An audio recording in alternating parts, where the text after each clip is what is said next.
As the minister has indicated, the funding we are seeking relates to our government's key priorities of promoting economic opportunities for all Canadians, advancing reconciliation with Indigenous people, strengthening environmental protections, and making sure our waters are safe and navigable. Our government is focused on not just protecting the environment, but restoring it for the benefit of future generations. We know that the foundation of a strong economy can only be built with a clean and thriving environment. In fact, there is no better demonstration of how the economy and the environment go hand in hand than our wild Pacific salmon.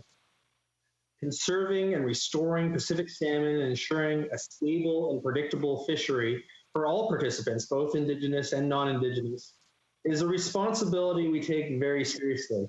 In many rural and coastal communities, salmon fisheries are a real economic driver that generates jobs and opportunities for thousands of Canadians. Salmon fisheries are part of the cultural identity of the province of British Columbia. They play a critical role in building coastal Indigenous economies and enabling Indigenous groups to develop improved capacity for self-governance and self-determination. To many of our Indigenous communities, wild Pacific salmon are not just an economic opportunity, they're a way of life that is an important, if not sacred, tradition. Our government is committed to working with Indigenous peoples to explore opportunities to further recognize rights and advance reconciliation in the context of fisheries, oceans, aquatic habitats, and marine waterways. Canada's wild salmon policy speaks to the importance of maintaining the biodiversity of these important stocks, as well as their significance to commercial, recreational fish harvesters, Indigenous peoples, and really to all Canadians. We have collaborated closely on the creation of a $142 million BC Salmon Restoration and Innovation Fund, a federal provincial cost-shared program funded jointly with the government of British Columbia. We have made an additional contribution of $5 million to the Wild Pacific Salmon Endowment Fund to support the Pacific Salmon Foundation, which is doing incredible work to restore wild Pacific salmon and its habitat. We announced $15 million additional annual funding to support stock assessments, wire tagging, and catch monitoring. These investments contribute to our obligations under the Canada-U.S. Pacific Salmon Treaty and are targeted towards better managing West Coast salmon fishing.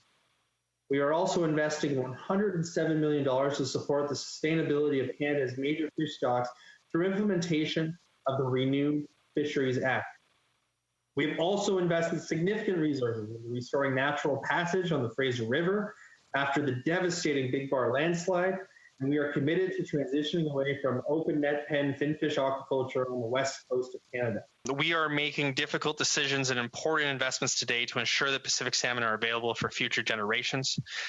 With many wild salmon stocks at historic lows, it is only with the dedication of all members of this chamber that we will be able to ensure these populations are able to return to traditional levels of abundance. Of course, wild salmon do not live in a bubble. They, like all of the ocean's creatures, are affected significantly by the cumulative effects of human activity.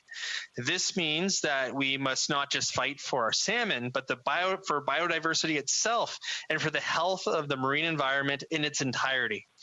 Ensuring a healthy ocean is essential for Canada's long-term economic prosperity and will play an important role as we build our economy following this global pandemic.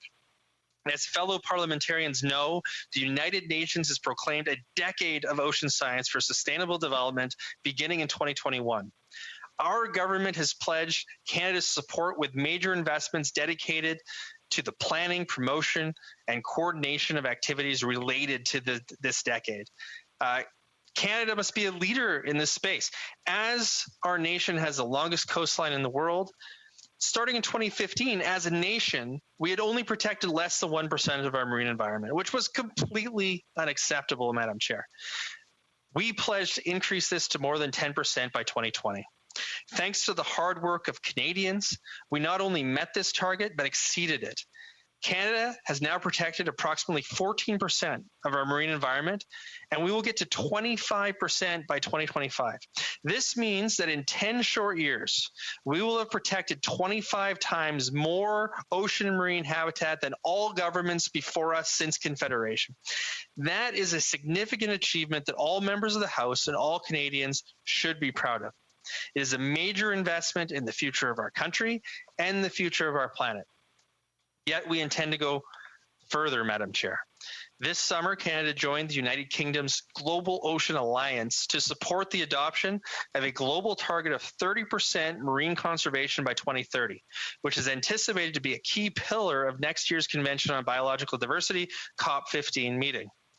And we are implementing the commitments we made during Canada's 2018 G7 presidency to shape international efforts to clean up the oceans, tackle oceans plastics, and advance ocean observation. We know that just like fighting climate change, protecting and restoring our ocean is an existential necessity. Canada needs to continue to take a leadership role on this and other global environmental issues. We will champion ocean science to help counter threats to ocean life and health, and we must advance a strategy to end illegal, unreported, and unregulated fishing. We do this not just for the environmental necessity, but because growing the blue economy is a significant economic opportunity for the entire country. New sustainable technologies are going to present increasing opportunities to coastal communities. Our commitment to transition away from open net pen fish farms on the west coast of this country speaks to that sustainable opportunity. British Columbians feel strongly about the health of our fish stocks and the need to transition farms in a way that is workable, economically feasible, and takes into account social impacts. A change like this requires close collaboration with the province of British Columbia, Indigenous communities, industry, and other stakeholders, and I'm excited to help build this reasonable path. The timing of this transition is not just beneficial to our wild salmon stocks and marine biodiversity, but to opening our imaginations for what the future of aquaculture can look like in Canada. Aquaculture goes far beyond salmon. I had the opportunity to visit an oyster farm in Prince Edward Island, who not only creates delicious oysters, but effectively cleans the oceans while doing it. Companies and communities across Canada are already leading the world in aquaculture in areas that include fish, seaweed, and shellfish. It is a core part of our blue economy growth strategy and strengthens the need for the legislative and economic certainty that a dedicated Aquaculture Act can provide. An act I expect we will be debating in this House in the next number of months. Such an act will bring clarity, transparency to Canadians as to how aquaculture will be managed in order to achieve responsible and sustainable growth. Our waters provide immense opportunity, but I would regret if I didn't take some time to highlight the work of the men and women who patrol it, who respond to emergencies on it, and to whom keep our economies moving through it despite thick ice and strong Canadian winters. Of course, Madam Chair, I am referring to the brave men and women who serve in the Canadian Coast Guard. Last year, our government announced the single largest investment ever made to renew the Canadian Coast Guard fleet, with up to 18 new large ships, the construction of 6 new icebreakers, and an additional $2 billion in investments for vessel life extension, maintenance, and repair work for the existing fleet. These ships are being built through Canada's national shipbuilding strategy. Our offshore fishery science vessels were Canada's first ever vessels purposely designed and built for vital offshore fisheries research, science, and monitoring. These vessels were constructed at Seaspan Shipyards, a world leader in shipbuilding whose facility happens to be in my own backyard. Many of my constituents are directly employed at Seaspan, and my entire constituency, and indeed the entire country, benefits from their world-class work.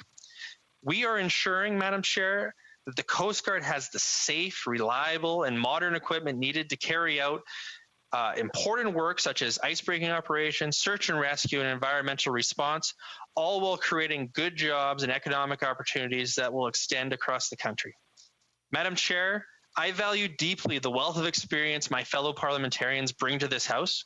It is an honor to be able to rise today and discuss some of the great work we are doing, and even more so to express that we are doing this in collaboration with members on all sides of this House for the good of all Canadians and for the benefit, most importantly, of future generations.